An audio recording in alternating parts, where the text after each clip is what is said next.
नमस्ते दोस्तों, स्वागत है आपका द डूपा। यहाँ हम लेकर आते हैं आपके लिए हेल्थ, अवेयरनेस और लाइफ से जुड़े सबसे इंटरेस्टिंग और यूजफुल टॉपिक्स। आज हम बात करने वाले हैं एक बहुत हाई इंपॉर्टेंट इशू पर 5 मिथ्स या misconceptions about periods in girls.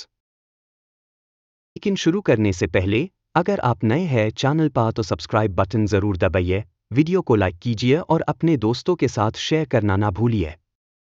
और हाँ, कमेंट बॉक्स में अपना ओपिनियन जरूर बताएं क्योंकि आपके थॉट्स हमें मोटिवेट करते हैं नए वीडियोस बनाने के लिए। Periods or menstruation are a natural and healthy part of a girl's life.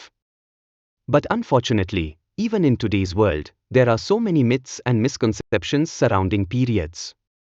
These myths not only spread misinformation but also create shame, fear, and health problems. So, in this video, we are going to uncover the 5 most common myths about periods and reveal the real truth behind them. Myth 1: Girls should not exercise or play sports during periods. One of the most common things you might hear when a girl is on her period is that she should avoid running, jumping, playing, dancing, or doing any physical activity because it will worsen the bleeding or it will harm the body. This misconception is deeply rooted in cultural beliefs, but the truth is completely different. In reality, moderate exercise during periods can actually help reduce cramps, boost mood, and improve blood circulation. When girls move their bodies, endorphins are released, which act like natural painkillers and help reduce the discomfort of cramps.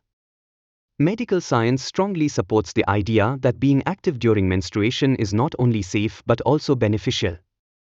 Of course, every body is different, and if someone is experiencing heavy bleeding or severe pain, rest may be necessary, but there is no scientific rule that says no exercise. In fact, sportswomen, athletes, and dancers continue their training during periods with the right adjustments. So instead of forcing girls to sit idle, families and schools should encourage light yoga, walking, or stretching, which can make periods more comfortable.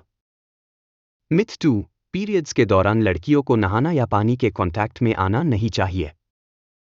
ये एक बहुत ही पुराना और deeply rooted misconception है जो आज भी India के बहुत सारे रूरल एरियाज में और इवन कुछ अर्बन फैमिलीज में भी फॉलो किया जाता है। लड़कियों को बोला जाता है कि पीरियड्स के टाइम नहाओगे तो ब्लीडिंग रुक जाएगी या तुम्हें ठंड लग जाएगी और हेल्थ खराब हो जाएगी। कई जगह पर तो ये तक बिलीफ है कि पानी के कांटेक्ट से यूटरस में इन्फेक्शन हो सकता है। इस मिथ की वजह से लड़कियों को अननेसेसरीली अनकंफर्टेबल रहना पड़ता है, वो दिनों तक नहाती नहीं है और अनहाइजीनिक फील करती है। अब सच क्या है? साइंस कहता है कि नहाना एक्चुअली पीरियड्स के दौरान और भी ज्यादा जरूरी है। जब लड़की नहाती है तो वो अपने प्राइवेट पार्ट्स को क्लीन कर पाती है, जिससे इन्फेक्शन होने का रिस्क कम होता है।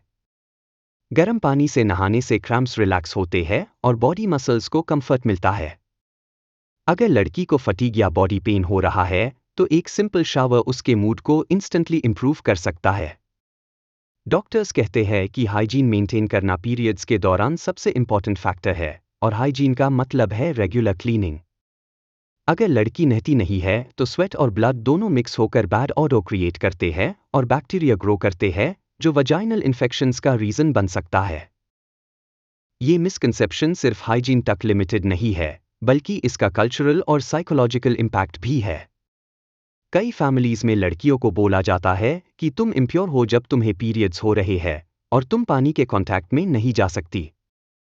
ये सोच लड़कियों के अंदर गिल्ट और शर्मिंदगी पैदा करती है, जैसे उनकी बॉडी में कुछ गलत हो रहा हो। वो अपने नेचुरल प्रोसेस को एक टबू समझने लगती है और उनके अंदर एक इन्फीरियॉरिटी कॉम्प्लेक्स डेवलप हो जाता है। ये चीज़ उनके लॉन्ग टर्म कॉन्फिडेंस और सेल्फ इमेज को डायरेक्टली अफेक्ट करती है। आप सोचिए, एक लड़की जो ऑलरेडी क्रैम्प्स और फटीग फेस कर रही है, उससे बोला जाता है कि वो 3 to 4 दिन नहा नहीं सकती। वो और अनकंफर्टेबल, स्ट्रेस्ड और एंग्शियस हो जाएगी। जबकि अगर वो एक गर्म शावर ले तो उसके लिए वो डेज और मैनेजेबल हो सकते हैं। ये मिथ बस एक आउटडेटेड बिलीफ है जो समाज में क्लेanलीनेस के कॉन्सेप्ट की कमी की वजह से डेवलप हुआ था। पुराने टाइम में पानी ईजिली अवेलेबल नहीं था, ना हाई हाइजीन प्रोडक्ट्स था, इसलिए फैमिलीज ने ये रिस्ट्रिक्शंस बनाई थी। लेकिन आज के मॉडर्न टाइम में जब फैसिलिटीज अवेलेबल है, तो इन मिथ्स को तोड़ना बहुत ज़रूरी है। डॉक्टर्स और हेल्थ एक्सपर्ट्स क्लियर कर चुके हैं कि पीरियड्स के दौरान नहाना बिल्कुल सेफ है और एक्चुअली रिकमेंडेड है। सिर्फ एक चीज़ का ध्यान रखना है कि बहुत ठंडे पानी से अवॉइड करें, क्योंकि ठंडा पानी क्रैम्प्स को कभी कभी ट्रिगर कर सकता है, लेकिन अदरवाइज शावर लेना 100% बेनिफिशियल है। मिथ 3, पीरियड्स के दौरान लड़की एक्सरसाइज या फिजिकल एक्टिविटी नहीं कर सकती। ये एक और बहुत हाई पॉपुलर मिथ है जो हर जगह सुनने को मिलता है। कई फैमिलीज और दोस्तों के ग्रुप्स में लड़कियों को बोला जाता है कि तुम्हें पीरियड्स के दिनों में आराम करना चाहिए, तुम बिल्कुल फिजिकल काम मत करो, एक्सरसाइज या स्पोर्ट्स में बिल्कुल पार्टिसिपेट मत करो। कई जगह पे तो लड़कियों को स्कूल के पीटी क्लासेस, डांस प्रैक्टिस और इवन डेली वॉक्स से भी रोका जाता है। लेकिन क्या सच में ऐसा है? साइंस और मेडिकल स्टडीज ये कहती है कि लाइट और मॉडरेट फिजिकल एक्टिविटी एक्चुअली लड़कियों के लिए हेल्पफुल होती है। जब हम एक्सरसाइज करते हैं तो बॉडी एंडोर्फिन्स रिलीज करती है, जिसे हैप्पी हार्मोन्स भी कहते हैं। ये हार्मोन्स नेचुरल पेनकिलर्स की तरह काम करते हैं और क्रैम्प्स, हेडेक और मूड स्विंग्स को रिड्यूस करते हैं। मतलब पीरियड्स के दौरान कंफर्टेबल बना सकती है। अब सोचिए, एक लड़की जो रेगुलर स्पोर्ट्स में एक्टिव है, क्रिकेट, फुटबॉल, बैडमिंटन या डांस। अगर उससे बोला जाए कि तुम्हें 4 to 5 दिन के लिए सब कुछ स्टॉप करना है, तो उसका स्टैमिना ब्रेक हो जाएगा और मेंटली भी वो डिप्रेस्ड फील करेगी। कई लड़कियों ने खुद एक्सपीरियंस शेयर किया है कि जब उन्होंने योगा, स्ट्रेचिंग या वॉकिंग किया, तो उनके क्रैम्प्स और ब्लोटिंग कम हो गए। एक्सरसाइज ब्लड सर्कुलेशन को इंप्रूव करती है और फटीग रिड्यूस करती है। हाँ, ये ज़रूरी है कि हर लड़की अपने कंफर्ट के अकॉर्डिंग डिसाइड करे। अगर क्रैम्प्स बहुत सीवियर है तो रेस्ट लेना बिल्कुल ठीक है। लेकिन एक्सरसाइज बिल्कुल अलाउड नहीं है, ये एक गलत सोच है। हैवी वर्कआउट जैसे वेट लिफ्टिंग या इंटेंस कार्डियो शायद सबके लिए सूटेबल ना हो, लेकिन योगा, प्राणायाम, स्ट्रेचिंग और लाइट वॉक तो हर लड़की के लिए बेनिफिशियल है। कल्चरल एस्पेक्ट भी यहाँ। पुराने ज़माने में जब नॉलेज लिमिटेड थी और फैसिलिटीज़ अवेलेबल नहीं थी, तो पेरेंट्स और एल्डर्स ने सेफ साइड चूज करके ये कह दिया कि लड़कियों को बिल्कुल रेस्ट करना चाहिए। लेकिन आज के टाइम में जब डॉक्टर्स और हेल्थ एक्सपर्ट्स क्लियर कर रहे हैं कि एक्टिविटी हेल्पफुल है, तो लड़कियों को एम्पावर करना बहुत ज़रूरी है। इस मिथ की वजह से कई लड़कियों के अंदर एक गिल्ट डेवलप हो जाता है, वो सोचती है कि उनकी बॉडी वीक है, उनका स्टैमिना कम हो गया है। जबकि सच ये है कि पीरियड्स एक नेचुरल बायोलॉजिकल प्रोसेस है और ये किसी भी लड़की की कैपेबिलिटी को कम नहीं करता। स्पोर्ट्स वुमेन जैसे सेरेना विलियम्स, पीवी सिंधु और मेरी कॉम ने ओपनली शेयर किया है कि उन्होंने अपने मैचेस और ट्रेनिंग पीरियड्स के टाइम में भी कंटिन्यू रखी और उन्हें कोई प्रॉब्लम नहीं हुई। यानी कंक्लूजन ये है, पीरियड्स के टाइम लड़की एक्सरसाइज कर सकती है, बस अपने कंफर्ट और कैपेसिटी के हिसाब से। और एक्सरसाइज से क्रैम्प्स, मूड स्विंग्स और फटीग कम होते हैं। रेस्ट लेना रॉन्ग नहीं है, लेकिन पूरी तरह से फिजिकल एक्टिविटी को अवॉइड करना एक बेसलेस मिसकंसेप्शन है। मिथ 4, पीरियड्स के दौरान लड़कियों को दही, इमली, आम या ठंडी चीज़ें नहीं खानी चाहिए। ये मिथ इंडिया ही नहीं बल्कि एशिया के कई पार्ट्स में काफ़ी पॉपुलर है। अक्सर लड़कियों को बोला जाता है कि तुम्हें अपने महीना के दिनों में दही, आम, इमली या फिर ठंडी चीज़ें जैसे आइसक्रीम, कोल्ड ड्रिंक और सैलड अवॉइड करना चाहिए। बहुत फैमिलीज में तो ये स्ट्रिक्ट रूल बना दिया जाता है कि लड़की पीरियड्स के दिनों में हीट वाली चीज़ें खाए, कोल्ड वाली चीज़ें बिल्कुल नहीं। लेकिन क्या सच में कोई साइंटिफिक रीज़न है इसके पीछे? डॉक्टर्स और न्यूट्रिशन एक्सपर्ट्स का कहना है कि ऐसा कोई एविडेंस नहीं है जो प्रूव करे कि कोल्ड या सॉ फूड खाने से पीरियड्स पर बुरा असर पड़ता है। मेंस्ट्रुएशन एक नेचुरल प्रोसेस है जो यूटेरस के लाइनिंग के शेड होने की वजह से होता है और इसका फूड टेम्परेचर से कोई डायरेक्ट कनेक्शन नहीं है। हाँ, कुछ लड़कियों को पर्सनल सेंसिटिविटी होती है। जैसे किसी को दही खाने से कोल्ड लग जाता है या किसी को इमली से एसिडिटी बढ़ जाती है। इस केस में इंडिविजुअल प्रेफरेंस मैटर करती है। लेकिन इसका मतलब ये नहीं है कि सभी लड़कियों के लिए ये चीज़ें हार्मफुल है। अब समझिए एक प्रैक्टिकल पॉइंट, पीरियड्स के दौरान बॉडी में आयरन की डेफिशिएंसी होने का रिस्क बढ़ता है क्योंकि ब्लड लॉस होता है। आयरन रिच डाइट लेना बहुत ज़रूरी है। दही कैल्शियम का सोर्स है। आम विटामिन सी प्रोवाइड करता है जो आयरन अब्सॉर्ब करने में मदद करता है, और इमली भी विटामिन्स और मिनरल्स से भरपूर होती है। कल्चरल रीजन के पीछे एक लॉजिक ये भी हो सकता है कि पहले मेडिकल नॉलेज इतना एडवांस्ड नहीं था और लोग ऑब्जर्वेशन करते थे। फील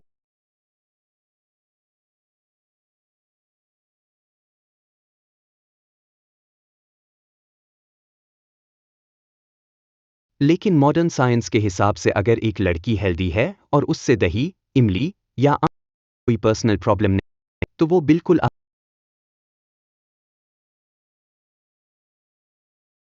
जाता है।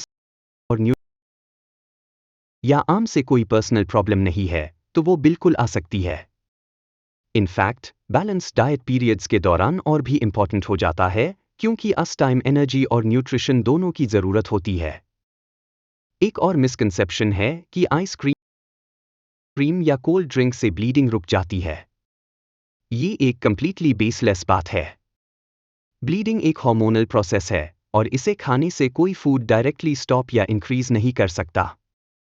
अगर ब्लीडिंग बहुत ज़्यादा हो रही है या इरेगुलर है, तो वो एक मेडिकल कंडीशन है जिसे डॉक्टर चेक करना चाहिए, ना कि फूड ब्लेम करना। सोचने वाली बात यह है कि अगर हम हर मिथ के बेसिस पे अपने फूड चॉइसेस रिस्ट्रिक्ट करेंगे, तो लड़की को बहुत सारी हेल्दी चीज़ें मिस करनी पड़ेंगी और इस वजह से वो वीक हो सकती है। इसलिए ज़रूरी है कि हम फैक्ट और फिक्शन को अलग करें। कंक्लूजन: पीरियड्स के दौरान किसी भी हेल्दी फूड को अवॉइड करने की ज़रूरत नहीं है जब तक कि वो पर्सनली डिस्कम्फर्ट ना दे। दही, आम, इमली या ठंडी चीज़ें बिल्कुल सेफ है। सबसे जरूरी बात है बैलेंस डाइट लेना जिसमें आयरन, कैल्शियम, प्रोटीन और विटामिन्स प्रेजेंट हो। मिथ 5: पीरियड्स के दौरान लड़की अशुद्ध, इम्प्योर होती है, इसलिए उसे पूजा, किचन या सोशल एक्टिविटीज से दूर रहना चाहिए। ये ये शायद सबसे ज़्यादा कॉमन और डीपली रूटेड मिसकंसेप्शन है जो हर सोसाइटी में किसी ना किसी फॉर्म में एग्जिस्ट करता है। इंडिया में ही नहीं, दुनिया के कई देशों में लड़कियों को उनके महीना के दिनों में इम्प्योर माना जाता है। उन्हें मंदिर जाना मना कर दिया जाता है, पूजा में हाथ लगाने से रोका जाता है, किचन में कुकिंग से दूर रखा जाता है और कभी कभी तो फैमिली फंक्शंस और गैदरिंग्स में पार्टिसिपेट करने से भी रोका जाता है। लेकिन सवाल ये है, क्या सच में एक नेचुरल बायोलॉजिकल प्रोसेस किसी लड़की को इम्प्योर बना देता है? साइंस और मेडिकल पर्सपेक्टिव के हिसाब से इसका जवाब है बिल्कुल नहीं। पीरियड्स एक नेचुरल रिप्रोडक्टिव साइकिल का हिस्सा है। जब एक लड़की का यूटेरस अपनी लाइनिंग शेड करता है, तो ब्लड के फॉर्म में वो बाहर आता है। ये एक नॉर्मल फिजियोलॉजिकल प्रोसेस है, बिल्कुल वैसे ही जैसे हमारा डाइजेशन होता है या रेस्पिरेशन होता है। अगर डाइजेशन के टाइम कोई इंसान इम्प्योर नहीं हो जाता, तो मेंस्ट्रुएशन के टाइम लड़की क्यों इम्प्योर हो जाए? रिलीजियस और कल्चरल कॉन्टेक्स्ट के पीछे भी एक लॉजिक था। पुराने जमाने में ना सैनिटरी पैड्स द, ना पीरियड फ्रेंडली प्रोडक्ट्स। अस टाइम हाइजीन मेंटेन करना मुश्किल था और इन्फेक्शंस का रिस्क ज़्यादा होता था। शायद इसी वजह से एक सोशल रिस्ट्रिक्शन बनाया गया था कि लड़की रेस्ट करे और हैवी काम से बचे। लेकिन धीरे धीरे ये रेस्ट डीन वाली सोच इम्प्योरिटी के लेबल में बदल गई और अब ये एक स्टिग्मा बन गया है। इस मिथ की वजह से लड़कियों के साथ डिस्क्रिमिनेशन होता है। कई जगह उन्हें छोटा महसूस कराया जाता है, उनके कॉन्फिडेंस पे असर पड़ता है और उन्हें लगता है कि वो अन दिनों में कमज़ोर या कम इम्पॉर्टेंट है। ये उनकी मेंटल हेल्थ के लिए भी हार्मफुल है। रियलिटी ये है कि अगर लड़की हेल्दी है और प्रॉपर हाइजीन फॉलो कर रही है, तो वो अपने डेली काम बिल्कुल नॉर्मल तरीके से कर सकती है। वो किचन में भी काम कर सकती है, पूजा भी कर सकती है और सोशल इवेंट्स में भी जा सकती है। ये सिर्फ एक आउटडेटेड सोच है जो सोसाइटी में नॉर्मलाइज हो गई है। आज के टाइम में कई एक्टिविस्ट्स और एनजीओज मेंस्ट्रुअल अवेयरनेस पे काम कर रहे हैं। उनका कहना है कि जब तक हम इम्प्योर वाली सोच को तोड़ नहीं पाएंगे, तब तक लड़कियों को पीरियड्स के टाइम पर शेम और स्टिग्मा फील होता रहेगा। और ये चीज़ जेंडर इक्वालिटी के लिए भी एक बड़ी रुकावट है। एक इंस्पायरिंग बात यह है कि बहुत सारे स्कूल्स, कॉलेजेस और वर्क प्लेसेस अब मेंस्ट्रुअल अवेयरनेस सेशंस ऑर्गेनाइज करते हैं। वहाँ लड़कियों और लड़कों दोनों को ये समझाया जाता है कि पीरियड्स एक नॉर्मल बायोलॉजिकल प्रोसेस है, इसमें कोई शर्म या इम्प्योरिटी वाली बात नहीं है। जब लड़के भी इस बात को समझने लगते हैं, तो लड़कियों का एनवायरनमेंट और सपोर्टिव हो जाता है। कंक्लूजन: पीरियड्स के दौरान लड़की इम्प्योर नहीं होती। ये एक नेचुरल और हेल्दी प्रोसेस है जो एक नॉर्मल रिप्रोडक्टिव साइकिल का हिस्सा है। उन्हें किचन, पूजा या सोशल एक्टिविटीज से दूर रखना सिर्फ एक अंधविश्वास है। हमें ऐसे मिथ्स तोड़ने की जरूरत है